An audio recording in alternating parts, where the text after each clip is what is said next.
አባቴ ሀቢቢ ድምፅህን ደከመ አይቼ አላውቅም ልክ እንደዚህ ታም جزاك الله خير. duraan dursee nama hundaa jidduutti gartee wal dhabbiin numa argama arraba bilkeen wal dhawanii CBO haala firaa'ol keetii jidduu wal dhabbiin argamtee wanni ta'ee jirti.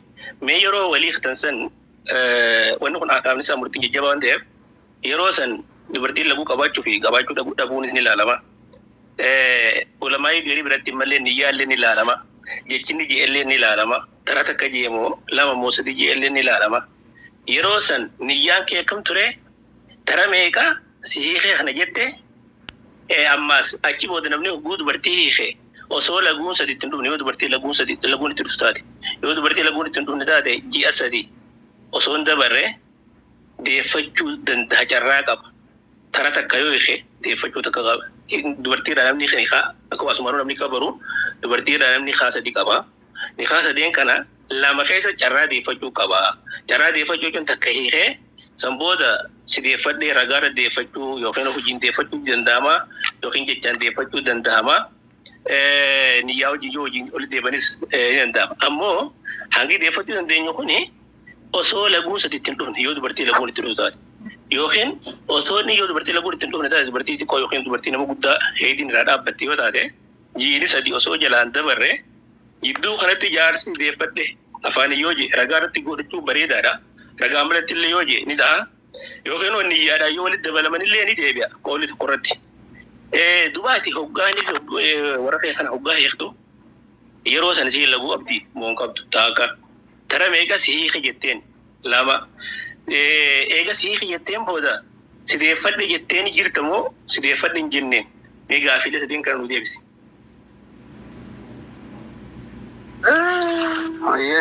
Galatoma. Amma dura osoma waliin jiru yaa walitti bu'iinsi takka takka uumamte. Nikkeen kenneetu ture. Achi booda akkuma kenneefin si deeffadhe osoo hin jedhiniin baatii afur shan waan akkasii caalee deebi'ee ammallee wannummaan tokko tokko uumame.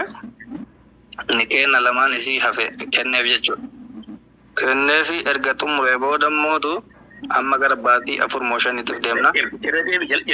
Lamaallee gaafadhee gallee gaafadhee. Taraa duraa kenneefi rajaatu hin jenneen. Akkam jettee guyyaa tokkoon si talaaqee jira jedheen. Takkaan si talaaqee jira jetteen. Miira maaliin osoo hin ta'in. Miira osoo hin ta'in miiru tasgabbiimaatti yaadee bakka walitti wannoon keenya kun hammaatee jennaan jedheeni guyyaa lammaffallee mootu tollollee guyyaa lammaffaa kana hangam suutanaa jeegaa eega takka duraan talaaqeen jira jettee kana afur eega laguun sadiitti itti dhufte booda jechuudha. Eega laguun sadiitti dhufte booda ammas maal goote? Rajaatu hin jenneen tokkocha sanu. Hayyee rajaa kun jiru kan birallee birreetiin hin irraa buusee jechuudha. Aduraa sana osoo rajaatu hin jiiniin lamaan kenneef eegas illee. Gaafii si gaafadhu reedii guyyaa san isaan xurii laguu irraa qulqulluu ta'uu gaafattee hiitte moo akkanumaan hiitte?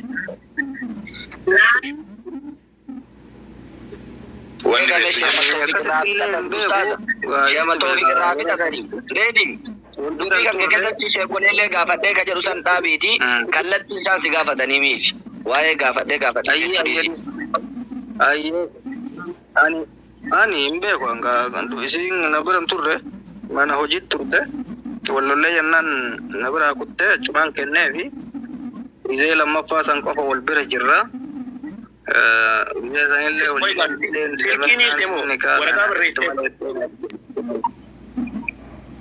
Gaafa jalqabaa silkiin hiike. Silkiin hiikte sanboo deegee isin dhufte talamadaa kun amma eega baatii jiini sadii dabre yookiin lagguu sadii dhufte booda. Achi booda qalamaffallee sagalee waraabadhee kenneefi akkasitti adda galle. Jidduu kanatti sideeffadhee hin argamne jechuudha. Sideeffadhee hin jenneen ati jidduu odoo lagguun sideeffadhee hin jenneen. Hin argamne baatii afur gara shaniitiif deemna hin jenneen. Afaarri sideeffadhee hin jenneen walitti sin dabalamu. Hin jenneen hin dabalamu. Jidduu osoo lamadaa jalan ofiin duratti jidduu kana sideeffadhee hin jenne ammoo jiini sadi dhufee jira yookiin lagguu sadi dhuftee jirti jechuudha. Haaniif kaan jidduutti.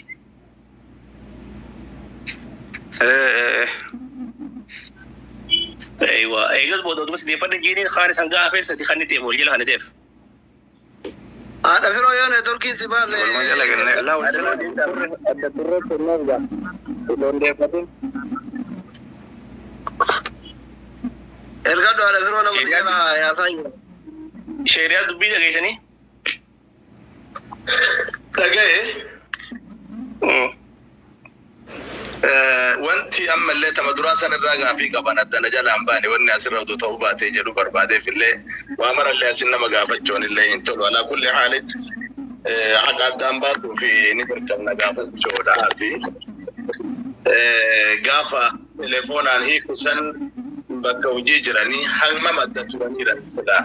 Yoo bidduu kanatti inni ka jiru taate wallaaltu jira shari'aan islaamaa gaafa ji'a sadii gayan wanni hiikaa lammaffaa kennuu fi arge maaltu jiraree eegaa sarrajaatun jenne. Kanaaf deemnaa bur wanni kana dhageessanii isin jiru bakka kanaaf deemnaa beekaa. Kana wanta nama gaafiin kiyya kana hin beektu mo'ati.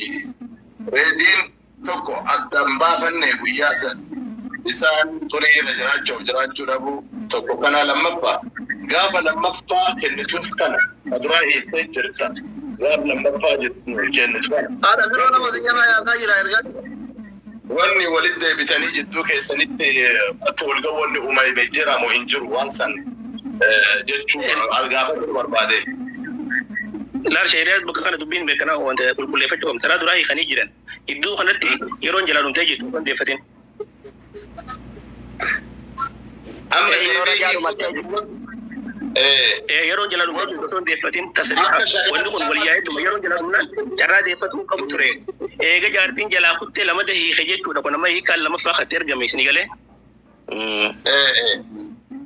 Eega jaartiin harkaata saraahaa taatee kuttee booda jechuudha akka hiikuus nama jala hiikuus osoo iddoo hiree qabu kanatti hin deeffatin akkuma beekamutti yoo isin jalaa kuttee nikaan tokko irraa bu'ee san bu'ee jira ammoo walitti deeffachuu hin danda'u achi bosi deeffachuu hin danda'u waan godhuu danda'u jira malee haamusiin deebisa baaba. Haadha biroo mee deebisa abbaan dhimma jiraachuu qaba.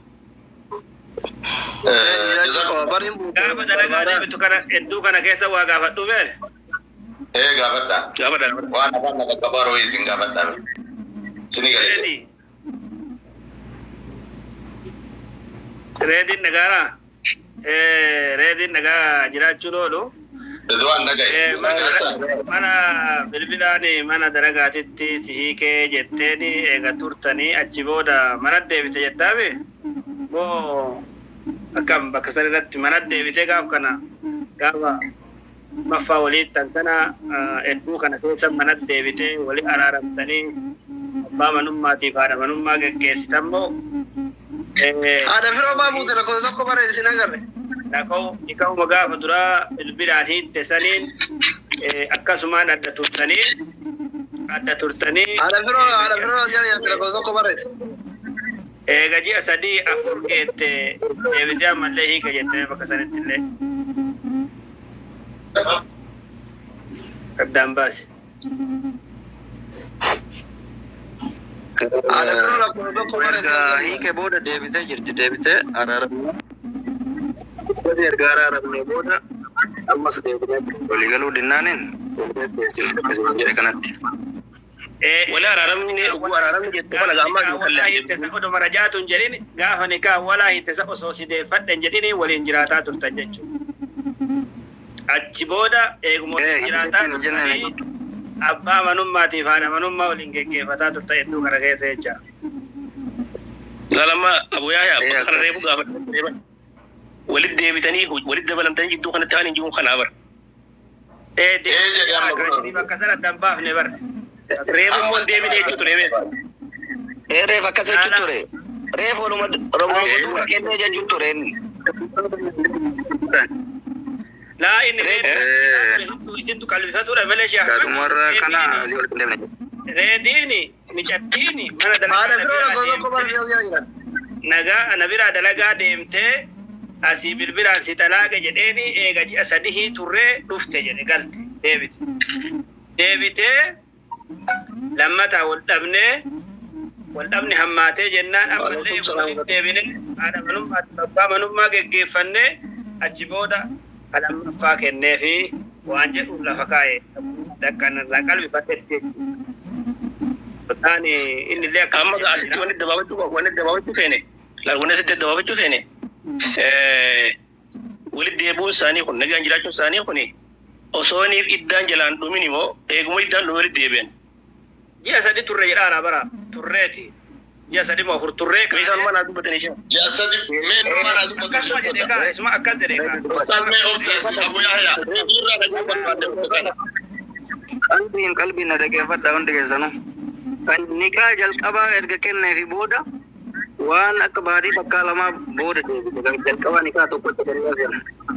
Erga sana booda walitti deebinee booda guyyaa muraasa waliin turre kenna hafisan kenneefi hunda erga fixee booda hafisin deebinee waliin argine akkasumas isin jedhe adda baafadha. amareef qajeelchite kan qaraasitu nu qajeelchine bar amareef nu qajeelchite akka abu yahan jaani bakka inni jaani kay reedin je walad damma osoo iddaan hin dhumin masni gale osoo iddaan hin dhumin nagaa abu deebinee jira. Dubbii nama sadina taate yoo akka kiyyaatti ustaaza yoo kajettu summaadhin reedi adda baase ji'a afurii kajettu summaadhin jiini afurii adda turre kajettu jiini afurii kun kan amma gara dhumaa kana amma erga fixee erga irraa fixee booda baatii afur caallee gara shanii irraa adda baan. hiikaa lammaffaa kana abu yahya okay Amma waliigala waliin haa ifi asirraa taraa duraa jaartii hiikee jira reediin keenya eegee hiikee booda osoo iddaan hin dhumin takka deeffatee jira. Kanarratti immoo waliigalaan akkas Reedi akka akkasii deeffatee aywa inda gaa inni reedi akkasii takka osoo dhumatiin deebifatte iddaan duraa osoo dhumatiin akkamitti deeffatte. baatii lama Tokko akka lamaatti akkasii shuurii baatii lama bakka. Laman dabarre. Man darbine lakki. Shari'aan zaahira akkasii takka takka radda ifa baasaa deemu. amma kan akan amma osoo ni iddaan hin dhumin silaamaa sitti isi gaafachuu qabna silaa fi firaa'u dhuftee beeka malee wanni ilaallu laguu sadiitti dhufte mudhuun ilaala. Hin baasen jirtu aja. Tayyib oguu dhuftee gaafannaa amma walumaa galatti takka iddaa keessatti deeffatee jira nikaan duraan kutee jira. Ammas ni galee mire nikaan duraan. Dawwalu yoo akka jiraan kan ugarte ustaaza talammaffaa dabra amma iddaa lammaffaa talammaffaa nikaa lammaffaa nikaa tokko dhumre nikaan tokko jalaa kutee jira lammaffaa oguu lammaffaa hiiktu kana eegee hiiktee booda nikaa lammaffaa gaafa hedduu xurii laguu arbatte qabdaa baabaa reedi shari'aa dhiisaa waa'ee xuruu laguu silaa beektaa nikaan ergamu irratti wanna malee irra guddaa irraa jiniin ergama waan ta'eef dhorga malee nikaan ergama akkira hiikuu baatu saniif walumaa galatti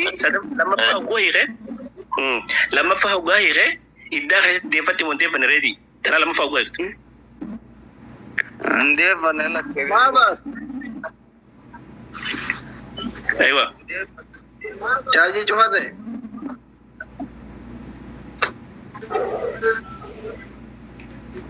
Lammaffaa osoo iddaa jechuun laguu sadi dhuftee dhumee jira. Galee ol kaasee adiinaa sabsaare. Amma shari'aatti dubbiin ifatti haaga amma. Ustaaza waan jettu chaarjii na jalaa cufatee silkii xiqqoo keessa kaayadhe siimii keessaa baasee yaa'u galee ol kaasee gaafattanii. Ol kaasi mee ni gaafanna. Kun ustaaza gaafatte. Kareen tolii gallee irraa. Sanuma gaafanna bareedin jeesan mirkaneeffachuudhaaf. Ustaaza gaafadhaan. Gaafadhaa dhagaa jirtu. Firaa'ol taraa duraa lama abbaa mana keetii hojii walitti deebitan sanii odoo laguu sadi sitti hin dhufin si deeffatee walitti deebitan moo laguu sadi odoo sitti hin dhufin moo eega laguu sadi si dhufte boodaani nagaa walitti deebitan bakka kana wada keessatti nu baasi.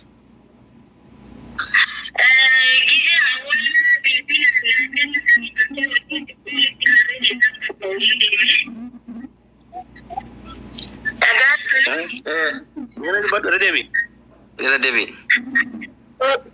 Walitti aarree jennaan bakka wajji deemne.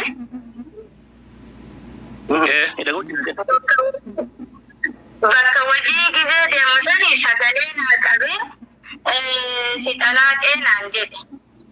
Callisee sagalee madaqeeffadheetuma callisee ittiin deebisne deebii. Akkas naan jedhee kudha shanirraa akkasuma agarru mucaa haqqaawuma na dubbisa. Baatii takka bichaa dalagee deebi'ee hojii galee jennaan hojiiyyuun deebiin dhaga'uma turre achi booda. Jechuun nagumaa walitti deebitanii jidduu kanatti osoo laguun sadi sitti hin dhufin nagaa walitti deebitan jechuudha. Baatii takka bicha inni naan jedhee baatii takka bicha bakka hojii itti naan jedhee tanuu anaa qormaan ga'ee jedhee guyyaa 26 dalagee dhufee ennaan nagaa walitti araaramne lammata immoo isuma yaa'iin amma irratti ka'e kanaayu. Yommuu nu galee jedha dubbiin kanumaa reetiin jedhee mirkanaa'ee jira. Maaliif odoo laguu sadi ittiin dhufin ni deeffate dura. Shari'aa dhageessanii mi dubbii? Dhagaa.